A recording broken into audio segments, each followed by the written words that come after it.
Hi everyone, we are going to keep working on problem 4. Problem 4 of the exam 3 practice exam. So let's read the question. It looks like Andre, Caden, and Shane are the production, raw materials, and finished good warehouse managers for 3D Novelties. One of their products is a snow globe.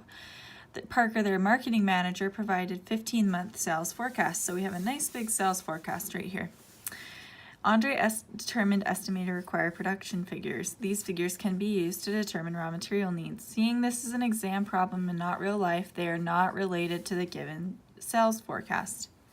So, a lot of you had a question as to why. Well, let's read this question first. It says that we want to prepare a monthly production budget. And a lot of you had a question as to why we wouldn't be using the required production right here. That's a really good question. Pretty much, I think it's just because we said so, unfortunately, but we will identify that really well in the test. But we're going to actually do something a little bit different. So we have this sales forecast. So I'm going to pull this off to the side, so hopefully you guys still have this.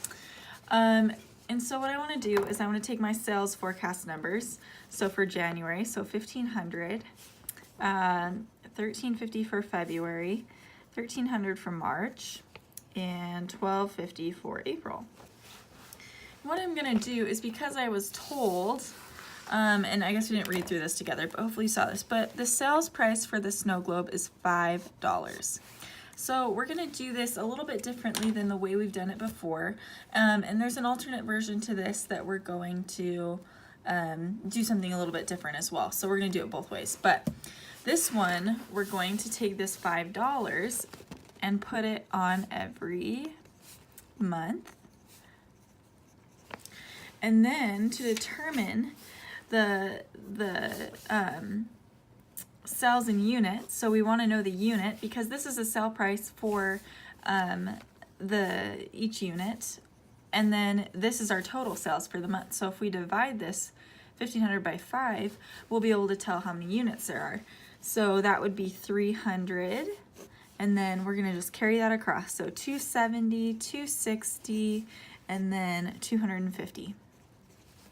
So again, why are we doing April? We need some information from April, so we're going to have to just do a little bit with that month.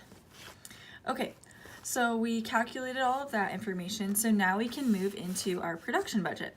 So as I said before, you might think, oh, we're going to use required production, but because it says in this problem that they made these figures in the cell forecast so we can determine required production, we're just going to start with that and use that as our required production.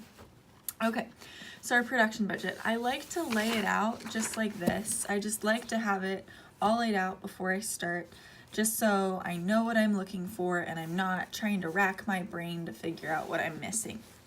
So we have our sales in units, so we're going to carry just all those numbers down that we had found out up here. So I'm just going to carry those numbers down. Sorry, they're off a little bit. Okay, so, and then we have to figure out our required ending inventory. So let's go back to the problem.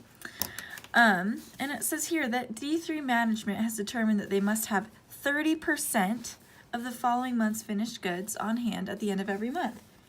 So that means we're going to go back to our fun little arrow model that I've been kind of talking to you about, and we're going to multiply the beginning, or the sales for the next month times 30%, and that'll give us our required ending inventory. So I'm going to do that. And it looks like I got 81, 78, and 75. Okay, so what do? I wrote add here. This just is kind of helpful again, just helps us remember. So we want to add these together because we're trying to figure out what our total needs are. So these were our sales, so we know we have to have that on hand, and then we also want enough on hand for the following month. So I have 381, 348, and 335, is that right? Or 335. Yeah, so that will be 335. Okay, so now my beginning inventory, what are we going to do for this? remember that the beginning inventory is the ending inventory for the previous month. So we're just going to take our arrows again. I just think this is really helpful. And we're going to go 81 and 75. And I like to put parentheses around them. You don't have to, as long as you remember that we do need to less beginning inventory out. Okay, so we have a problem. We don't have January. So how are we going to find January? We're going to make a little bit of a ghost month is what I call it. So this is my ghost month, December, and right in time for Halloween. And I'm going to multiply this number by 30%, and that gives me 90. And then I know that for the next month that I'm going to have 90 snow globes in stock for the beginning of next month. So now we want to, as I said, we want to less the beginning inventory out. So I get 291, 267, and 257. So that's our production budget. We found out that we're going to need to produce this many per month. So in terms of January, we'd want to produce 291, February 267, March 257. So now the next part, it says that we want to calculate the estimated total production for the first quarter of year 2. I'm getting that right here. Okay, so this is actually really quick and simple. We just want to take the required production, and we know that we want quarter 1. So quarter 1 is going to be January, February, and March. That's those 3 that we calculated, not April. So we're going to add those numbers together. So 291 plus 267 plus 257 equals 815 snow globes. I just want to reiterate one more time, hopefully that's on the screen, that a quarter is 3 months, not 4. A quarter is 3 months out of the year. Okay, so that's our production budget, and then that's the answer to number 2. So we're going to do the alternate method, or alternate question next.